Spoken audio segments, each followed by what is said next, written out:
Zazavavy kely 3 taona sy tapany no niharan'ny fanolanana nataon'ny lehilahy Sakazandreniny ny faha-telopolo ny volana Desambra 2024 teto an-tampon-tanànan'ny Mahajanga. Mipetraka ao Ambalahongo, fokontany Aranta faritra faha-5 ireto fianakaviana ireto. Ny fialan'ny reniny maraina tao an-trano handeha hivarotra trondro no nanararoty n'ity lehilahy miaraka amin'ity nanaovana filan-dratsy tamin'ilay zazakely. Ny reniny nandeha mivarotra dia ny zanany nandeha tao an-trano fa zay moa natory dia avy eo izy io miditra tao natory satria izy moa manaraka ny zanako ao. Dia zay tsy manam-po ary tsy ampozinay. Fa rehefa maraina ny andro lasa ireo zaza ireo nandeha amin'ny papandreo any satria papandreo andro misakafo maraina hariva ilay mamany ohatr'izay foana isan'andro. Dia avy eo rehefa nalay mamany tany izy dia namaly. Zaho izy tsy andeha any mama fa maninona ratsy saina vatinao. Dia rehefa avy eo zany teny amin'ilay zanako hoe ataovo aketo zanako anao fa matoa misy zany tsy maintsy hitatsika eo foana konsekansin'ny zany fa io tsy maintsy mandeha raha ohatra ka misy tokoa zany fa resa jaza zany fa jereo aloha savao aloha izy. Dia raha ny savana azy io mamany io mbola tsy nahita zavatra hoe hafahafa zay.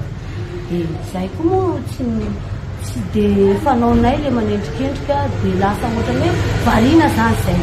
Dia rehefa tena tany amin'ny papany izy 2 jours natory tany amin'ny papany après 3 jours natory tamin'ny papany tany eo donc zany eo amin'ny 6 jours eo nitrangany le nana satria lavo zazakely io izy lavo avy amin'ny fanary iny dia nitranga le nana avy eo dia ozy satria onany maraina le ramose efa lasa dia ozy tamin'ny zanako hoe io fa lasa le lehilahy satria zazakely ty nanotaninao anao nefa noa atsika variana ohatra ny azo fandrekeretena ho atsika nefa n'izy eo fa lasa.